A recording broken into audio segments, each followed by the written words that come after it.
People are afraid of guns, I think, because they're not familiar with them. Maybe they've never fired one and all the rest. So what is a healthy way to view a firearm? You know, I've always told people that a firearm is no different from any other tool that is commonly owned by a wide number of people across the country. No different than an automobile, a lawnmower, snowblower, or let's say fertilizer. I mean, anything that you can come into contact with can have some negative outcomes if you haven't at least familiarized with some fundamental safety associated with that thing. And I'm here to tell you that firearms are no different. If you know and follow some very fundamental rules with regards to firearms, nothing negative or adverse can happen. Amen. Kevin De Leon there clearly has no idea what he's talking about. You do. So if you don't mind, can you show us through the parts of some of these guns so that we know what's going on? And maybe I can start with his misunderstanding of magazine versus a clip. Yeah, that's one that, obviously causes a lot of confusion amongst a lot of people, the nomenclature of the parts.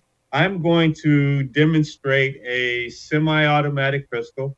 This is a handgun manufactured by Glock. It's a Model 19. It's a 9mm caliber. This particular handgun, the style of a handgun, has a magazine detach button here.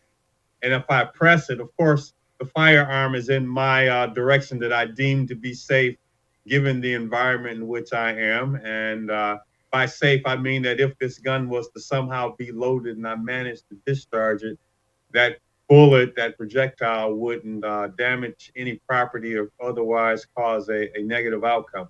But I would press the magazine detach button. Here, I'm going to press this button while the gun is in my deemed safe direction. And once I do that, I can easily remove the magazine in a semi-automatic pistol. And this is the ammunition source for a semi-automatic handgun. And what I would do is I would load in the individual rounds of ammunition, known as cartridges, into the magazine until it was full. And then I would load, of course, the loaded magazine into my handgun, which is in a safe direction. And what I could do is charge the firearm, that is to pull the slide and to load a round into the chamber and make it fully available for discharging and firing. Is there anything inherently risky or dangerous about that tool that you just had in your hand? Well, once again, ignorance is definitely the enemy. If I was untrained and I came into contact with a loaded firearm, yeah, there could be some negative outcomes. I could violate any one of a number of safety rules. Now, I've demonstrated for you a semi-automatic pistol. I also have another pistol, another handgun, which is of a different style. This is a Taurus revolver, and it's a little different than the semi-automatic. This revolver functions differently. It does not have a magazine.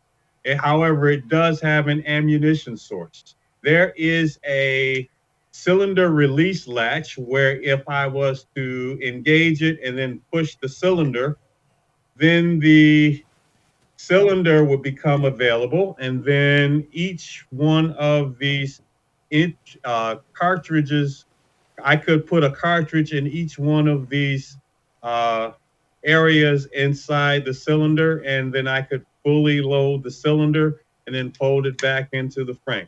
It is a functioning firearm. It's currently not loaded, but like a semi-automatic pistol I just showed you a few moments ago, if you follow the same fundamental firearm safety rules, nothing negative or adverse can occur regardless of the style of the firearm. How you actually implement those safety rules may differ slightly due to the inherent differences of the two handguns, but fundamental firearm safety is the rule of the day.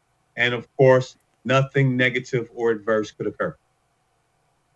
I'm sure in your many years of doing this, you've trained someone who's never fired a gun before, maybe even someone who's scared of guns, terrified of guns, maybe even someone who is against guns or against the Second Amendment. What is their reaction once they go through your course and once maybe they fire a gun for the first time? What's their emotional or even intellectual reaction to that? You know, my favorite anecdote is one in which we had some visitors to a major firearm training event that I do for women every year for free of charge.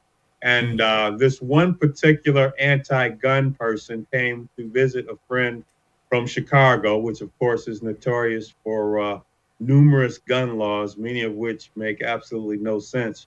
But instead of staying at the friend's home that she was visiting, she reluctantly accompanied her friend to this free event that I do, in which we give a free range safety briefing. And she reluctantly participated. And what she found was that many of the things that she had heard about firearms were not true, that firearms were definitely a tool that could become useful in a wide variety of circumstances. She learned the parts that were most relevant to using the firearm. She used and did so safely. And as a matter of fact, after discharging the firearm, she actually had a lot of fun. She was actually proud of the outcomes, the placement of the bullet holes on the target. She had a lot of fun. And in just that one moment, we converted an anti-gunner with no practical handgun experiences to actually enjoy the art and the act of shooting. And I would argue that's most people who would do exactly what go through your course would have that exact same experience. And I love that. Rick, I got one more minute here. What do you say to the people, you know, we look at our inner cities with a ton of crime, ton of violence, ton of murders, homicides with guns center. Chicago, you're in Detroit, same thing, all across the country. And the Democrats and anti-gun people's response is we need to make all these more gun laws, make guns illegal, blah, blah. You're doing the opposite, Rick. You're training people, you're selling guns presumably to more people. Why are you doing the opposite when so many people believe the problem are the guns? Well, you know, I personally was a victim of crime, and I know how easy it is to be a victim. You merely have to be somewhere where a bad guy is, and then something negative can and will occur. Education is of the foremost importance. Training someone how to safely operate a firearm, it's not rocket science. It's very easy to do. As a former crime victim, I can tell you what the outcomes will occur when bad people with bad intentions are there. There is nothing inherently wrong or unsafe, you know, about being a lawful and safe operator of a firearm. If you have any questions, by all means, seek out a qualified and safe trainer with a history of safely educating the public as to how to use a firearm correctly.